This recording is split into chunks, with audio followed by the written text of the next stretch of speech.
From the halls of Montezuma, Kansas, that is, to wherever you may be, this is the Sure and Secure Podcast, a ministry of Morningside Community Church, helping you become sure that Christianity is true and that your salvation is secure through Jesus Christ.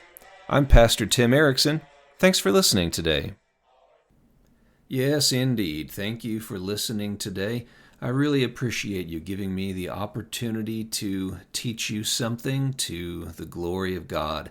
Thanks especially for listening to this episode as I begin a series of episodes talking about the Word of Faith movement. Now, you might be wondering, why would we talk about something like this on the Sure and Secure podcast? Well, in order to be a sure and secure Christian, it is vitally important to know the truth. If you find yourself deceived by some kind of false teaching, eventually that false teaching is going to fail you. It is going to let you down because it is not going to be able to deliver on whatever it promises you. And when that happens, when it lets you down, that can be a deeply disillusioning experience. You might find yourself questioning and rejecting not only the false teaching that you fell into, but even true teaching as well. That might especially be the case if the false teaching was fed to you through twisted scriptures. You might start to lose your confidence in the Bible as a whole. So any kind of false teaching is highly relevant for us to talk about here on the Sure and Secure podcast. And sadly, the Word of Faith movement is chock full of false teaching. This is also a very timely topic for us to discuss because once again, we find ourselves in a situation where a Word of Faith teacher has the attention and the ear of the President of the United States. President Trump has once again appointed Paula White to an advisory position in the White House. He did this during his first term, and now he's done it again in his second term. And if you're not familiar with Paula White, she is a Word of Faith teacher. So from the perspective of those of us who are following Orthodox Christianity, it is a shocking and scandalous thing to consider that a Word of Faith teacher is advising the President of the United States on matters of faith. She is certainly not someone whom we should want to be giving advice to the President on matters that might concern us and our lifestyles. And so this is a very timely topic for us to discuss here. So on today's episode, I want to introduce the Word of Faith movement, mention several of its key figures, and give you an explanation of some of the key details of the occult worldview. Because in this series, I'm going to be making the case that the Word of Faith movement actually has its roots in the occult worldview. Not only its conceptual roots, but there's actually a case to be made of direct historical influence on Kenneth Hagin, one of the key founding fathers of the Word of Faith movement. All right, let me set the stage for this today here. Back in the 1600s, there was a teaching tool formed by a group of godly and faithful men. And this teaching tool was known as the Westminster Catechism. The first question in this catechism is pretty well known. You might even know what it is. You might even know the answer. The first question is this: what is the chief end of man? Their answer: to glorify God and enjoy Him forever. That's a wonderful answer. Very God-focused, very God-honoring. But if the Word of Faith movement were to come up with a catechism of their own, and if they were to ask that question, what is the chief end of man, or mankind's chief goal or purpose? I think their answer might sound something like this: to live like God and enjoy His prerogatives forever. Now that's a very different take, isn't it? That's not so much focused on God and His honor and glory or enjoying Him. That answer is focused much more on us and our own status, a status that is really unduly exalted according to the Word of Faith movement. Now, why do I say they might answer the question in that way? Well, I'm glad you asked, because I brought the receipts. Let me read you a quote here from a man named E.W. Kenyon. And in this series, we'll see that Kenyon had a significant historical influence on the Word of Faith movement. He essentially became the bridge linking the occult worldview to Word of Faith teachers. But here is something that he said, commenting on John chapter 14, verses 13 and 14. Here he read the verses and said, "Whatsoever ye shall ask in my name, that will I do, that the Father may be glorified in the Son. If ye shall ask anything in my name, that will I do." And then he goes on to say this: "This scripture does not refer to prayer." Well, it sounds like this is going to be an interesting take. Most people have thought that those verses are referring to prayer. What is Kenyon going to say here? Quote, "It is not coming to the Father with a petition, but it is taking the Master's place. It is using His authority to cast out demons, to heal the sick. In His place we demand sickness and demons to leave in the authority of His name. And He is there," listen to this, "and He is there to confirm by His power the word that we speak." Wow, now listen to that. Who is in the driver's seat in that scenario? Well, it's you and me, right?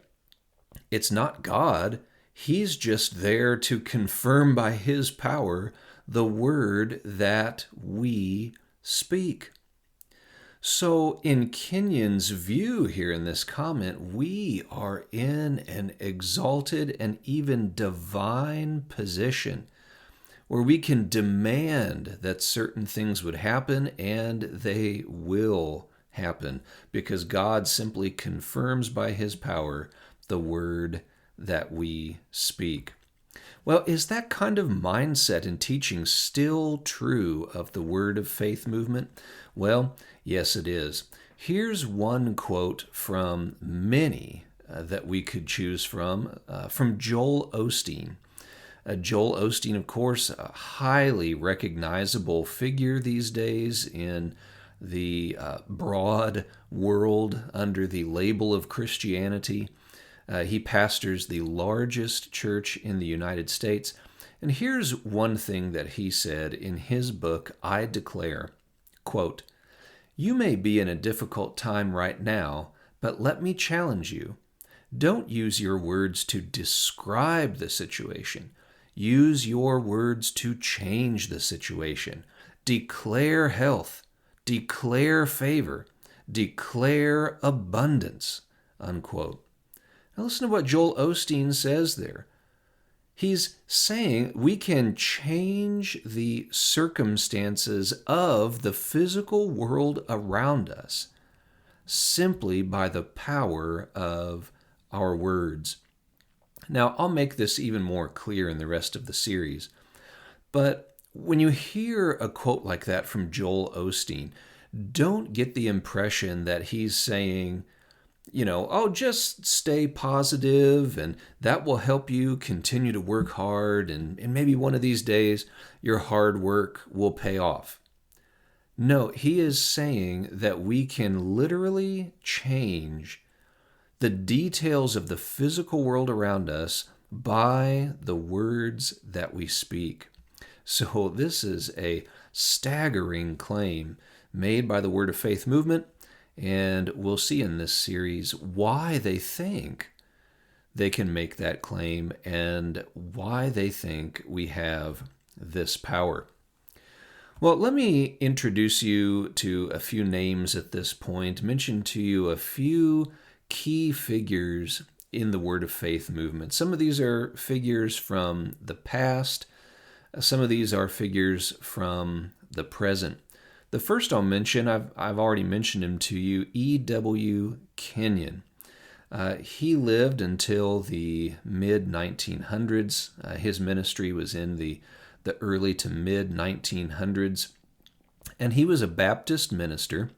Now, don't get me wrong. He was not your grandma's Baptist minister, okay? He was ordained by a Baptist fellowship, but his ideas did not flow out of historic Baptist teachings whatsoever, even though that was the circle that he came out of.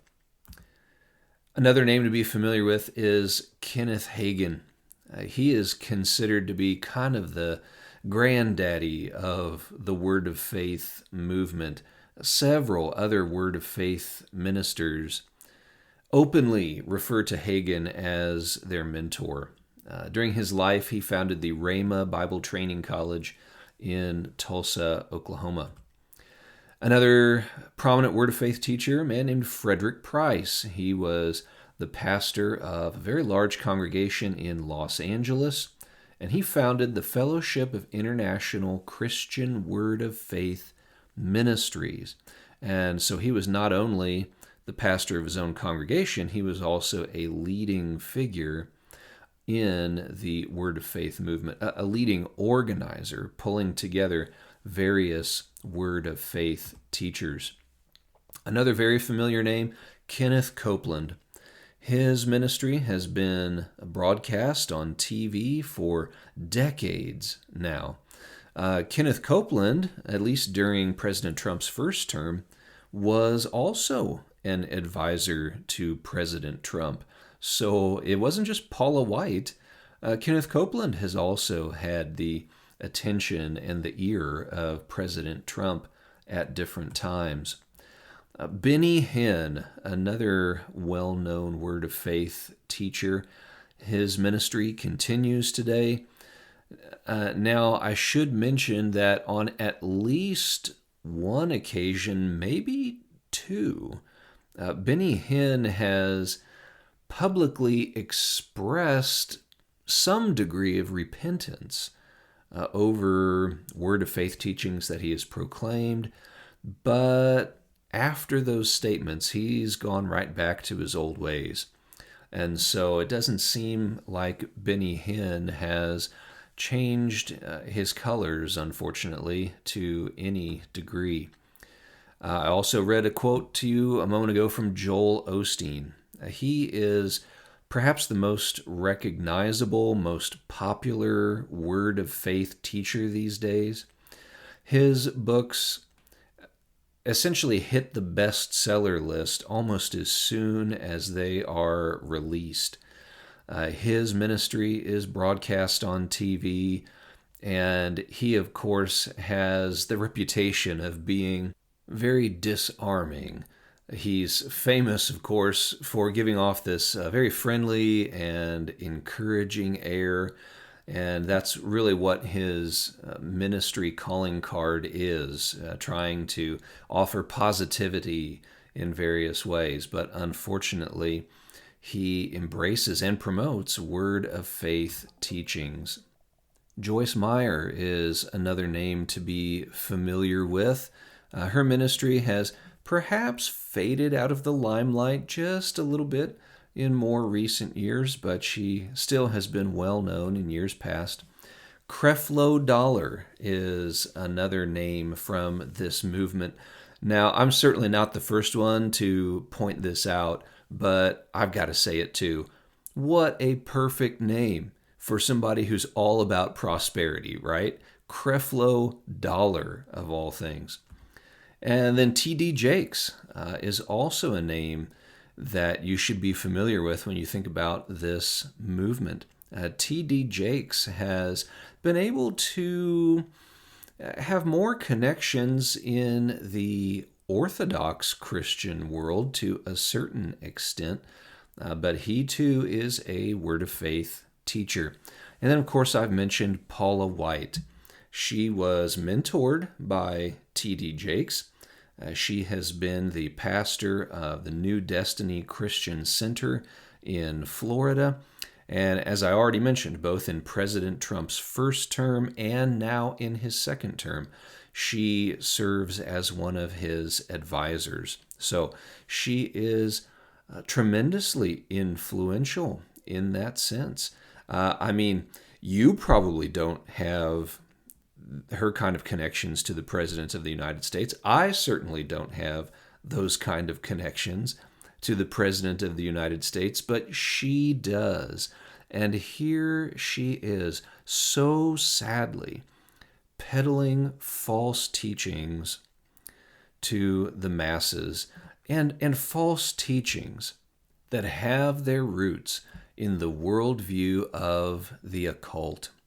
Now, let me start to explain that worldview to you a little bit more and start to give you a taste of how Word of Faith teachings are connected to it. Now, the first thing I need to clarify is that I'm not saying a cult, as if Word of Faith teachers are cult leaders or something like that. I'm not saying a cult, I'm saying a cult. Okay, what's the difference? Well, cults often exert nearly complete control over their members. If you are a member of a cult, you may have to upend your entire life in order to follow the cult leader.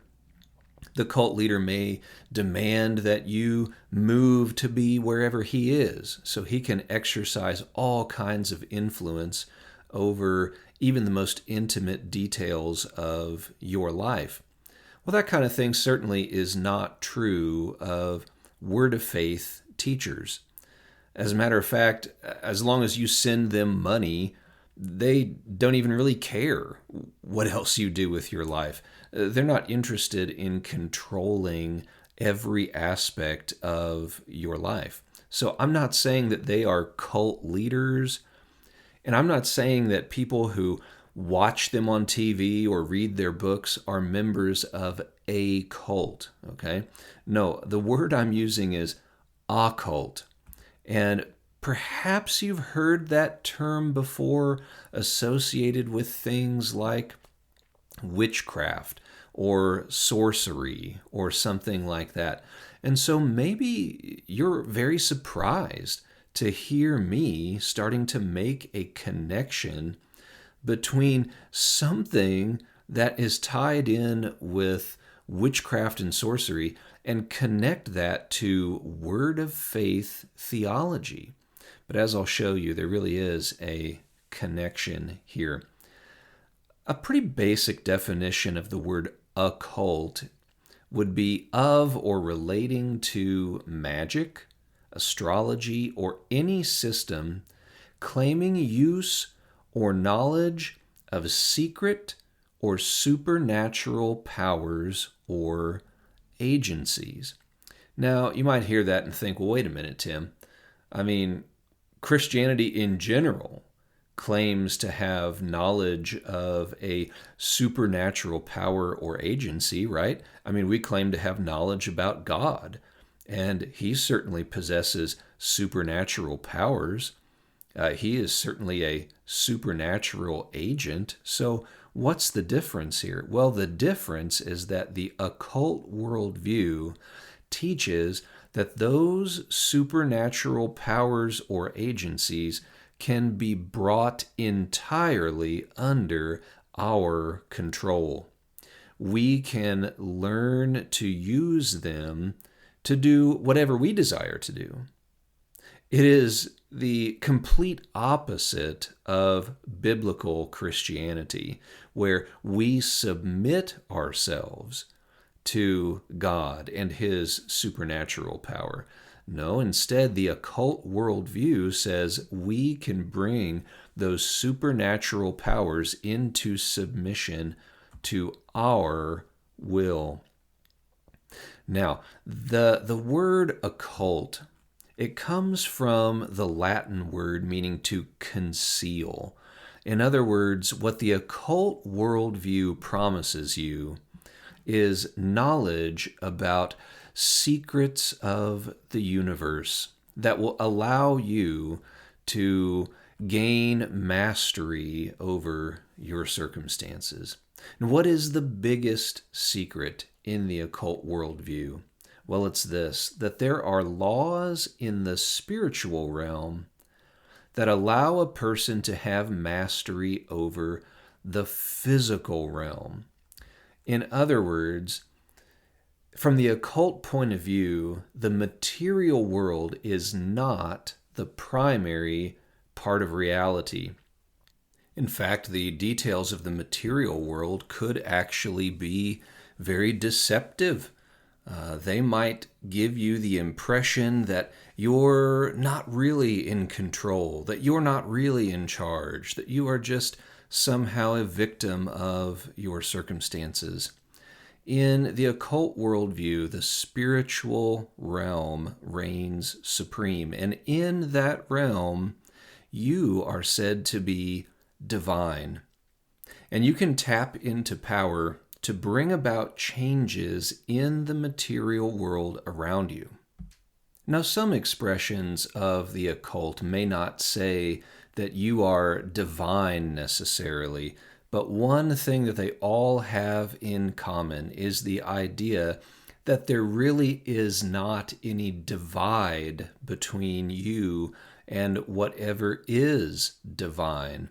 There certainly is not a concept like the need for salvation, in other words. The main problem in the occult worldview is not sin, but ignorance. It's just simply the fact that you don't yet know the secrets that you need to know in order to control the circumstances around you. Now, what are some ways that the Word of Faith movement actually expresses those same ideas? Well, for one thing, the Word of Faith movement definitely teaches the primacy of the spiritual realm.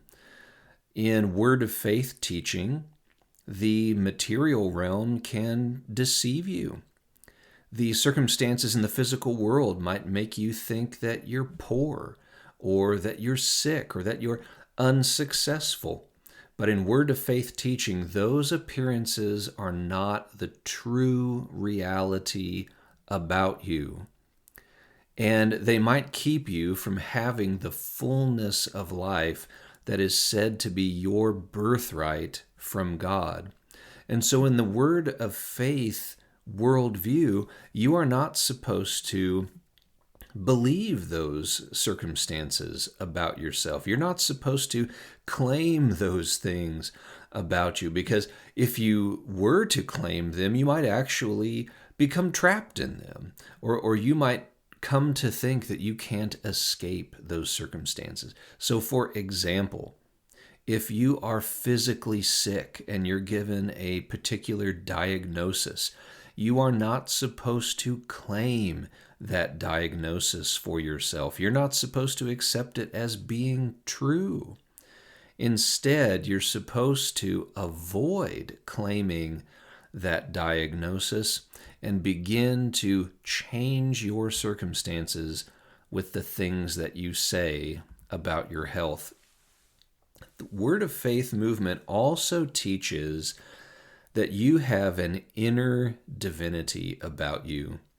In Word of Faith teaching, you are actually the same kind of being that God is. Not necessarily in every detail, they don't teach that, but what I mean is that they teach that you are in the same category of being that God is. Word of Faith teachers will literally say that you are a little God. Now, sometimes they will stress that they are saying that with a lowercase g, that you're a little God with a lowercase g, not a capital G. But as we'll see in some of the further episodes in this series, they firmly declare that you and I are the same type of being that God is, even if there are still some differences between us. The Word of Faith movement absolutely teaches that you can exercise power to change the material world around you. Word of Faith teachers claim that just as God spoke reality into existence, you can speak reality into existence through what they call the force of faith. That's essentially the power that you and I can tap into in order to change reality around us. And they say we have that ability because, again, we are the same type of being that God is. So if He can speak things into existence, then we can speak things into existence as well. Well, in the next episode, I'm going to do a deep dive into the details of the life and beliefs of E.W. Kenyon. His role in the Word of Faith movement is so important to understand because while he wasn't necessarily the founder of this movement, he had a significant impact and influence on the ministry of Kenneth Hagin, the man who really is widely considered to be the founding father of the Word of Faith movement. And Kenyon's influence on Hagin can actually be documented and has been documented. And so it's very important to understand how E.W. Kenyon formed the bridge between occult ways of thinking and the eventual teachings of Kenneth Hagin, and through him, the rest of the Word of Faith movement. But that'll be our topic for next time on the podcast. For today, thanks again for listening. Thank you so much for coming along with me and giving me the opportunity to teach you something, I hope, to the glory of God.